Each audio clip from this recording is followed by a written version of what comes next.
قسم ہے تیرے رب کی. کس کے رب کی؟ نبی صلی اللہ علیہ وسلم سے خطاب ہے. یہ ایمان والے ہو نہیں سکتے یہاں تک کہ وہ منصف بنائیں آپ کو، فیصلہ کرائیں آپ سے اس معاملے میں جو اختلاف ہو جائے ان کے درمیان. یعنی جب جھگڑے تو ان کو فیصلہ آپ سے کرانا چاہیے، پھر نہ وہ پائیں فی انفسہم اپنے نفسوں میں، یعنی کیا نہ پائیں کوئی تنگی، مما قضیتا اس میں جو آپ فیصلہ کریں، یعنی آپ کے فیصلوں پر یہ دل تنگ نہ ہو، اور تسلیم کر لیں، مان جائیں، پوری طرح ماننا، یعنی پوری طرح اس کو قبول کر لیں، دل سے ایکسپٹ کر لیں، دل سے قبول کر لیں. جھگڑا ختم کرنے کے لیے حتمی فیصلہ کرنا. سورۃ النور آیت 51 میں آتا ہے انما کان قول المؤمنین اذا دعوا الی اللہ ورسولہ لیحکم بینہم ان یقولوا سمعنا واطعنا، کہ بے شک مومنوں کا قول کیا ہوتا ہے جب وہ اللہ اور رسول کی طرف بلائے جاتے ہیں کہ وہ ان کے درمیان فیصلہ کریں، تو وہ کیا کہیں؟ ان یقولوا سمعنا واطعنا، ہم نے سنا اور ہم نے مان لیا. اچھا، آپ کے بعد اس آیت پر کیسے عمل ہوگا؟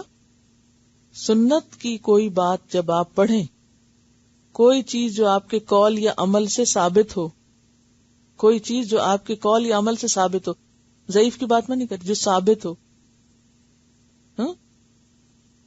اس کو سن کر دل میں تنگی محسوس کرنا، یہ بڑا مشکل ہے، یہ بھی درست نہیں، یہ نہیں ہو سکتا، یہ نہیں کر سکتے، ایسا نہیں ہونا چاہیے. ایسا کرنا کیا ہے؟ ایمان کی کمزوری.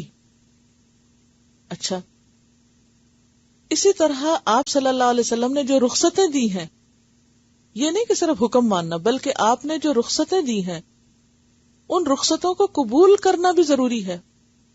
مثلاً کون سی رخصتیں دی ہیں؟ قصر نماز. اچھا، کئی لوگ سہولتوں پہ تنگ دل ہوتے ہیں، کئی لوگ تو پابندیوں پہ ہوتے ہیں نا، تو کئی لوگ سہولتوں پہ بھی ہوتے ہیں. بعض لوگ کہتے ہیں ہماری تسلی نہیں ہوتی. اچھا، کوئی حرج تو نہیں اگر ہم پوری پڑھ لیں؟ کئی دفعہ ایسا ہوتا ہے، لوگ پوچھتے ہیں کہ اگر ہم پوری پڑھ لیں تو بھئی کیوں پوری پڑھتے ہو؟ حدیث میں آتا ہے ان اللہ تعالی یحب ان تؤتى رخصہ کما یحب ان تؤتى عزائمہ. اللہ کو یہ بات پسند ہے کہ اس کی رخصتیں بھی قبول کی جائیں، جیسے اس کی پابندیوں کو ماننا اس کو پسند ہے، ایسے ہی اس کی رخصت. اصل بات یہ نا کہ ہم تو تابعدار ہیں، اللہ کا حکم ہے، وہ کہے پورا کرو ہم کہیں گے پورا، کہتے وہ کہے آدھا کرو تم آدھا کر لیں گے. ٹھیک ہے نا؟ تو رخصتیں قبول کرنا. اسی طرح قصر کے علاوہ اور کیا رخصت ہے؟ تیمم. تو لوگ اس میں بھی کہتے ہیں تو تسلی نہیں ہوئی، ایسا لگتا ہے وضو ہی نہیں، ایسا لگتا ہے نماز نہیں ہوئی. اچھا، اسی طرح مسا، اسی طرح اگر سفر میں روزہ چھوڑنا پڑ جائے تو وہ قبول نہیں کرتے بلکہ بلیم کرتے ہیں ایک دوسرے کو کہ آپ نے کیسے چھوڑ دیا روزہ. ٹھیک ہے، اگر کوئی رکھ سکتا ہے سفر میں تو رکھ لے، بہت اچھا، لیکن اگر کوئی نہیں رکھ سکتا تو رخصت ہے. تو جہاں کہا جائے چلو تو چل پڑے، جہاں کہا جائے رک جاؤ رک پڑے، پھر کہا نہیں اب چلو پھر کہ چل پڑے. مسلم کون ہوتا ہے؟ مسلم عربی میں کہتے ہیں اس اونٹ کو جس کی نکیل اس کے مالک کے ہاتھ میں ہو، جدھر موڑے ادھر مڑتا جائے، آگے سے کوئی اڑی نہ کرے، جو کہتے ہیں نا کہ یعنی اکڑنا. کچھ جانور ہوتا ہے نا، اگر آپ ان کو موڑے تو وہ کیا کرتے ہیں؟ وہ رسی کھینچنا شروع کر دیتے ہیں، وہ نہیں مڑتے. اور کچھ ایسے ہوتے ہیں جدھر موڑے مڑتے چلے جاتے ہیں. تو مراد یہ ہے کہ جب اللہ رسول کا کوئی حکم آئے تو اتنے لچکدار ہوں آپ کہ جدھر موڑے مڑتے چلے جائیں. اچھا ادھر ٹھیک ہے، ٹھیک ہے، کوئی مشکل نہیں، کوئی کمپلیکسٹی نہیں، کوئی کمپلیکیشن نہیں، یعنی کہ کوئی حجت بازی ہے ہی نہیں، کوئی بہانہ ہی نہیں. ٹھیک ہے، یہ الگ بات ہے، انسان کمزور ہے، کوئی چیز نہیں کر سکتا، وہ الگ بات ہے. لیکن یہ کہنا کہ یہ کیوں اور یہ نہیں ہو سکتا اور یہ ممکن نہیں، یہ درست نہیں.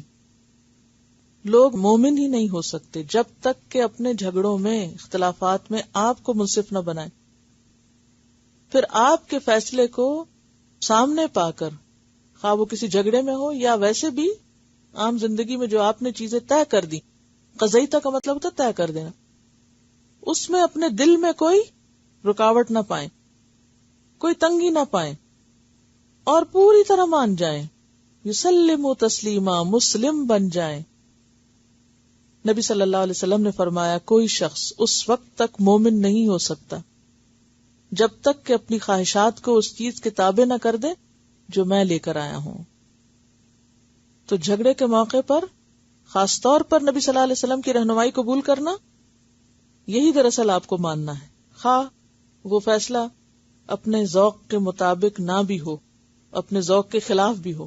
بعض چیزیں ہوتی ہیں نا ہماری ٹیسٹ، ہماری ذوق اور ہماری مرضی کے خلاف ہوتی ہیں، تو وہ کرنا زیادہ مشکل ہوتی ہے نا. تو یہاں تو یہ کہا جا رہا ہے انکار تو دور کی بات، مانتے ہوئے بھی، اقرار میں بھی دل کی تنگی نہ ہو. سمجھ رہے ہیں آپ؟ ایمان کا تقاضا ہے یہ. وہ سچ بول رہی ہیں، وہ کہتے ہیں کہ بعض اوقات کوئی بتائے تو چپ تو کر جاتے ہیں پر دل میں ایک خلش ہوتی ہے. جب ہم ایکسپٹ کر لیتے ہیں تو پھر عمل بھی آسان ہو جاتا ہے. تو ایکسپٹنس بہت ضروری ہے. اور یہ جتنا جتنا ایمان بڑھتا جاتا ہے نا تو یہ خلشیں اتنی نکلتی چلی جاتی ہیں، سارے کمپلیکسز دور ہوتے ہیں. اصل میں ہمیں کمپلیکسز کیوں ہیں؟ کیوں ہم کمپلیکس کا شکار ہوتے ہیں کسی بھی دین کے حکم پر عمل کرتے ہوئے؟ یہ دو تین چیز ہوتی ہیں نا. ایک تو یہ ہے کہ اللہ رسول کو ہم اتنا اونچا رکھیں کہ ان کی کوئی بات بھی ہمیں پھر نہ عقل کے خلاف لگے اور نہ ہی مرضی اور ذوق کے، چونکہ وہ اس مقام پہ ہے نہیں، ان کو وہ اہمیت دیتے نہیں. لہذا جب ان کی طرف سے کوئی بات آتی ہے تو پھر سوچنے میں پڑ جاتے ہیں. ایک وجہ یہ. دوسری وجہ یہ ہوتی ہے کہ ہم جس معاشرے میں رہتے ہیں نا، اور جو ہماری بچپن سے ٹریننگ ہو چکی ہے، اس میں ہمارا ذوق اور ہمارے ٹیسٹ اور ہماری پرائرٹیز اور پریفرنسز اتنی مختلف ہیں کہ جب اب ہمیں وہ پلٹنا پڑتا ہے اس طرف تو پھر ہمیں عادت کے خلاف جاتے ہوئے مشکل ہوتی ہے. یہ نہیں ہوتا کہ بھئی ہم کرنا نہیں چاہتے، چونکہ عادتیں غلط پڑ چکی ہیں. مثلا اگر کسی کو الٹے ہاتھ سے کھانے کی عادت پڑ چکی فار ایگزامپل، تو بڑے ہو کر اگر اسے بتایا جائے کہ یہ درست نہیں، تو اب آپ دیکھیے اس کے لیے کیا مشکل ہوگی. اتنی مشکل کہ اگر آپ کو کوئی کہے الٹے ہاتھ سے کھاؤ، ٹھیک ہے نا.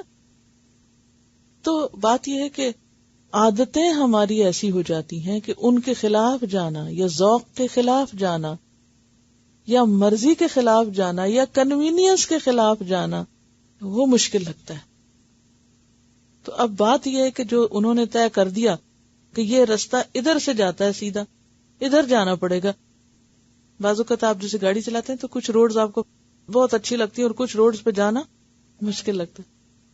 اگر آپ کو کوئی کہے کہ آپ فلاں سڑک لے کے آئے ہمارے گھر، تو آپ کہیں گے کہ پلیز اور کچھ بتا دو، اس روڈ سے نہیں آ سکتی، ٹریفک کی زیادتی کی وجہ کچھ بھی.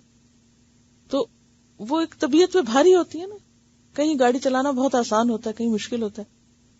تو جو چیز طبیعت پہ بھاری ہوتی ہے یا ہماری عادت اور نیچر کے خلاف ہوتی ہے وہ بھی ہمیں مشکل لگتی ہے.